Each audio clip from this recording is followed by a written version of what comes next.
তোকে একটা ইসলামের কথা শোনাবো। আমি জানি তোকে বলবো কি। বল বল, আমার তো ইসলাম অনেক ভালো লাগে, আমি খুবই ইসলাম প্রিয় মানুষ।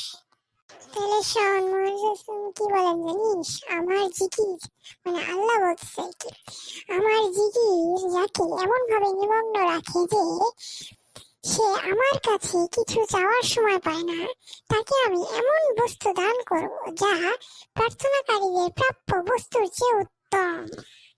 তাহলে তো এখন থেকে আমাকে সবসময় আল্লাহর জিকির করতে হবে, তাহলে আমি অনেক ভালো বস্তু পাবো। আরে হ্যাঁ, সবসময় আল্লাহর জিকির করবি, তাহলে তুই ভালো বস্তু পাবি। আর এই বইয়ের নাম যদি আপনারা জানতে চান তাহলে অবশ্যই ভিডিওটাতে লাইক করবেন, তাহলে আপনাদেরকে আমরা এই বইয়ের নাম বলে দেব।